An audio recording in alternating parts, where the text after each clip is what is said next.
Vous nous suivez chaque jour sur la chaîne Techno 01net et vous faites bien. Bonjour à tous, bienvenue. Aujourd'hui, nous allons évoquer le test d'un produit que vous attendez sans doute. C'est le nouveau smartphone de Sony, le Z1. Il avait été présenté à l'IFA de Berlin. Il arrive, c'est une bombe atomique.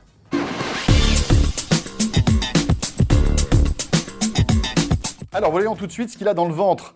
Cet Xperia Z1 a commencé par un super écran de 5 pouces Full HD avec cette technologie qu'affectionne particulièrement Sony qui s'appelle Triluminos. Ah oui, c'est lui qui l'a inventé. Hein. On la retrouve également sur les téléviseurs de la marque Sony. En fait, ça permet d'avoir des images plus belles, etc., du contraste, plus coloré, tout ce que vous voulez, quoi. Le look est particulier puisque avec cette gamme Xperia, Sony a vraiment imposé un nouveau design de smartphone très carré et en même temps très fin. Moi j'aime bien, personnellement. Voilà. 85 mm exactement, son poids 170 grammes. Oui, bon, c'est dans la moyenne. Dans la moyenne haute, hein, on dans va la moyenne dire. Haute, exactement. On commence à le sentir. Ouais. On peut presque faire, c'est presque une altère en fait. N'exagérons rien. Oui, si tu as des petits bras, oui. Bon, à l'intérieur, on trouve la toute dernière génération de processeurs. Oui. Snapdragon 800, plus une puce graphique qui va se charger d'accélérer l'affichage pour les jeux notamment. Voilà, cette puce graphique, en tout cas cette puce Snapdragon qui est très à la mode en ce moment, hein, puisqu'elle est dans le fameux LG G2, dont le test est à suivre et à découvrir sur la chaîne Techno 01net. Côté mémoire, on a 16 Go disponibles, c'est pas énorme, mais un slot pour une extension possible avec une carte micro SD. Et puis le gros morceau quand même, puisqu'on le sait, Sony joue là-dessus, c'est sur la qualité de ses photos et de sa vidéo. Un capteur en fait de 20 mégapixels dans cet appareil photo. C'est une première, mis à part le Lumia 1020 qui lui a un capteur de 41 mégapixels. Mais là, 20 mégas sur un smartphone, c'est beaucoup. Hein. Ouais, on n'a jamais atteint ce chiffre-là, je crois.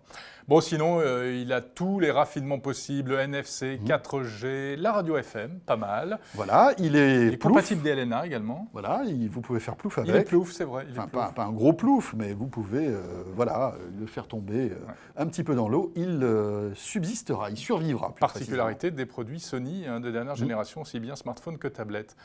Il est équipé d'Android 4.2 et il coûte en prix nu 700 €, disponible en 3 couleurs, noir, blanc et violet. Autre information importante, c'est le DAS qui est de 0,773. Ouais, watts par kilo. Voilà, et c'est le débit d'absorption spécifique, si vous vous demandez ce que c'est le DAS. En fait, c'est le taux de radiation de votre téléphone. Radiation, ça fait peur. Ça fait un peu les peur. Émissions d'ondes. Voilà, des émissions d'ondes, exactement. Bon, ça veut dire quoi ce chiffre? C'est un peu mieux que l'iPhone 5S, c'est un peu moins bien que le Galaxy S4, c'est à peu près équivalent au Lumia 920. Alors, comme on vous le disait il y a un instant, on va dire le gros morceau de ce téléphone, eh bien, c'est la photo avec ce fameux capteur de 20 mégapixels. Encore une fois, ce nombre important de pixels apporte une chose, eh bien, c'est le fait de pouvoir zoomer en numérique dans les photos. Hein. Oui, et on obtient ainsi l'équivalent d'un zoom optique 3x, c'est-à-dire qu'on peut zoomer jusqu'à un certain niveau de zoom sans perte de qualité. Dans ce cas-là, on se retrouve avec des photos qui sont de résolution un peu plus basse. On est à 8 mégapixels à l'arrivée. Voilà, donc pas de zoom optique sur ce smartphone, hein, mais toujours cette capacité de zoomer numériquement. Ouais. Et puis, François, des tas de petites choses sympathiques au niveau logiciel, des trucs assez amusants pour s'éclater en famille. Alors, qualité photo et différentes spécificités en matière d'image avec Stéphanie Molinier du 01 Lab. Alors au niveau de la qualité de la photo, c'est un peu la déception. C'est-à-dire que les promesses de Sony ne sont pas vraiment au rendez-vous. On a des photos qui restent assez bonnes, mais qui sont d'une qualité inférieure à celle obtenue avec un iPhone 5S ou avec un Galaxy S4. Du côté de la colorimétrie, le rendu est bon, c'est naturel, c'est moins saturé que chez Samsung par exemple.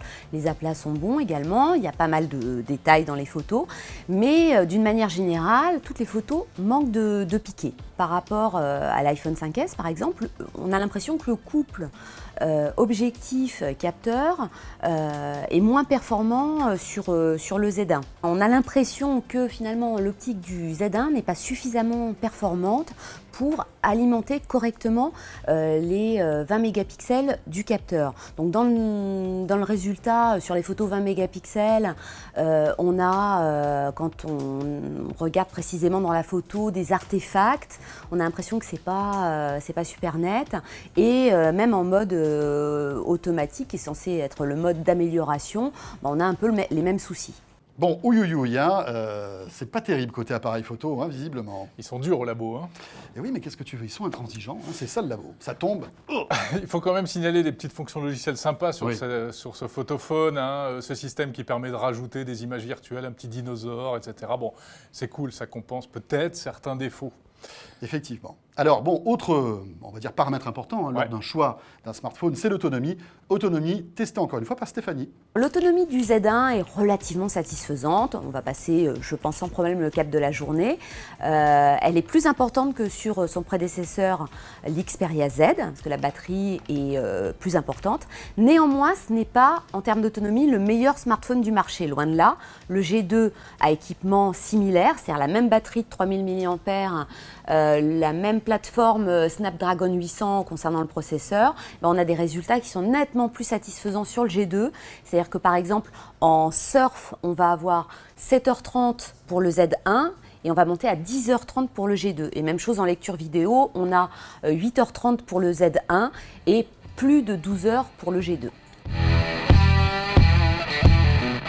Alors les points forts de ce smartphone, eh bien, ces specs de bête de course tout d'abord, on l'a dit, hein, processeur, tout ça, rien à dire à ce niveau-là. Oui, c'est le musclor un peu des smartphones. Voilà, hein, c'est ça. Comme ça. Et autre point fort, c'est la surcouche Sony, qui est très agréable, qui vous permet de retrouver un petit peu l'univers Sony que vous connaissez peut-être si vous avez une PlayStation 3, etc. Donc on peut louer des films, écouter de la musique. Et puis il y a des trucs sympas, comme par exemple le Track ID, qui est un Shazam, en quelque sorte, Shazam, voilà, qui vous permet de reconnaître la musique que vous écoutez avec votre smartphone. Alors côté point faible, on peut citer peut-être cette déception un petit peu côté photo, hein, si l'on en croit le labo de 01net. C'est d'autant plus étrange que c'est Sony, malgré tout, qui mise toujours sur la photo. Ouais. Donc, mais c'est vrai que le niveau augmente sur tous les appareils, donc c'est dur.